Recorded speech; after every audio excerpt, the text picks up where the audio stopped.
సరే ఇవాళ అసెంబ్లీలో సరే అటు ఇటు ఇందాక అన్నట్టు మనం జనరల్గా సాంప్రదాయం ఏంటి అంటే సంతాపము, ఆ సంతాపానికి కొన్ని లిమిటేషను, దాంట్లో ఏదో వివాదాలు లేకుండా ఆయనకు ఒక గౌరవంగా సంతాపం తెలియజేయటం అని. సరే దాన్ని కొంత రాజకీయంగా ట్విస్టులు ఇచ్చి వాళ్ళు మాట్లాడటం, ఆ సందర్భంగా ఇటు సైడ్ నుంచి ట్రెజరీ బంచ్ నుంచి కూడా కొంత రాజకీయ కామెంట్స్ రావటం, దాంతో వెరిసి బహుశా ఇక భవిష్యత్తులో మర్యాద లేదు కాబట్టి కేసీఆర్ గారు ఇక ప్రధాన ప్రతిపక్ష నాయకుడు, అపోజిషన్ లీడర్ ఇక బహుశా భవిష్యత్తులో కూడా రాకపోవచ్చా అనే చర్చ ఇవన్నీ ముందుకు వచ్చినాయి. ఒకటి పివి గారు, మీకు ఆ చర్చలో పాల్గొంటున్న మిత్రులందరికీ నమస్తే. ఇది నిజానికి ఈ సందర్భంలో మాట్లాడుకోవాల్సిన మాటలు కానప్పటికీ మాట్లాడుకోక తప్పడం లేదు.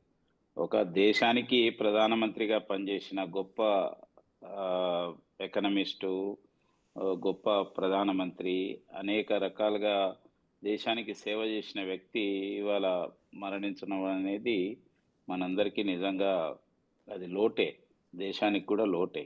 అటువంటి సమయంలో ఈ ఒక మరి వారి గురించి తెలియజేయడానికి కానీ వారి గురించి మాట్లాడుకోవడానికి ఏర్పాటు చేసిన యొక్క ఈ ఏదైతే అసెంబ్లీ సమావేశాలు ఉన్నాయో దాంట్లో ప్రతిపక్ష నాయకులు మరి తప్పక తెలంగాణ సమయంలో ఉన్న ప్రధానమంత్రి దీనికోసం రాకపోవడం అనేది నిజంగా అది ఒక రకంగా చెప్పాలంటే అది సరైనది కాదేమో అని చెప్పి అందరికీ అనిపిస్తున్నది, రాష్ట్ర ప్రజలకు కూడా. ఎందుకంటే రాజకీయాలకు అతీతంగా ఇవాళ మన్మోహన్ సింగ్ గారు కాంగ్రెస్ పార్టీ అయినప్పటికీ కేంద్ర ప్రభుత్వం భారతీయ జనతా పార్టీ ముందుకొచ్చి వారికి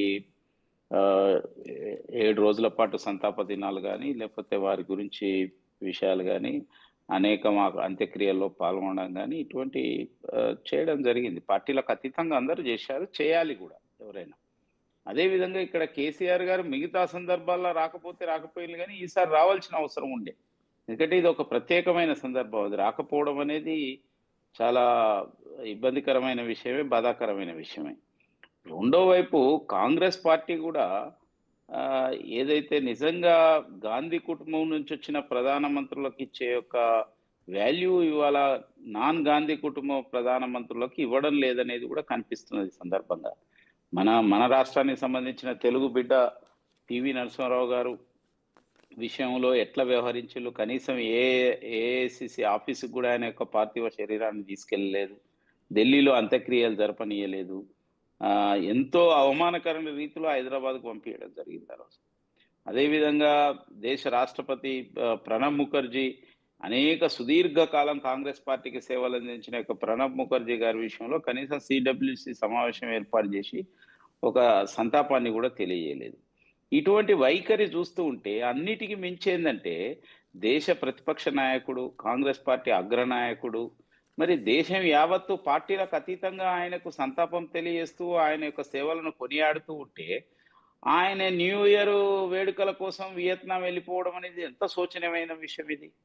అసలు ఇది కాంగ్రెస్ పార్టీ నిజంగా వాళ్ళకు కూడా చాలా ఇబ్బందికరంగా ఉన్నది కావచ్చు, ముఖ్యమంత్రి గారికి కానీ మిగతా కాంగ్రెస్ పార్టీ నాయకులకు ఏం చెప్పుకోవాలో తెలియలేని పరిస్థితి ఉన్నది కావచ్చు. ఒక ప్రతిపక్ష నాయకుడు కేంద్రంలో మరి ఏదైతే మన్మోహన్ సింగ్ గారి గురించి అనవసరమైన యొక్క వివాదాన్ని రేకెత్తించే ప్రయత్నం చేసిన యొక్క వ్యక్తి ఆయనే ఈ విధంగా దిక్కు దేశమంతా కూడా అన్ని కార్యక్రమాలను రద్దు చేసుకొని అనేక కార్యక్రమాలు వాయిదా వేసుకొని, మన దగ్గర ఎగ్జిబిషన్ కూడా ఇది చేశాం, దాని దగ్గర రైల్వే యొక్క టెర్మినల్ను ప్రారంభించవలసి ఉండే కేంద్ర రైల్వే శాఖ మంత్రి వారు కూడా వాయిదా వేసుకున్నారు. ఇటువంటి పరిస్థితులలో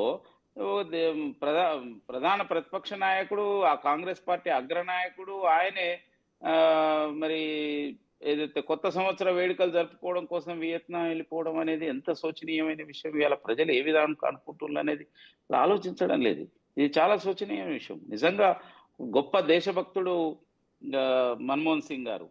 దేశం ఎంతో క్లిష్ట పరిస్థితులు, ఆర్థికమైన క్లిష్ట పరిస్థితులు ఉన్న సమయంలో పివి నరసింహారావు గారి యొక్క మంత్రివర్గంలో వారు మంత్రిగా, ఆర్థిక మంత్రిగా ఉండడం కావచ్చు, ఆ తర్వాత వారు ప్రధానమంత్రిగా అయిన తర్వాత కావచ్చు, అనేక విషయాల్లో వారి యొక్క నిర్ణయాలు కానీ వారి యొక్క ఆర్థిక సంస్కరణలు కానీ నిజంగా దేశానికి ఎంతో మేలు చేసినాయని చెప్పి వాళ్ళ ప్రజలందరూ అనుకుంటున్నారు.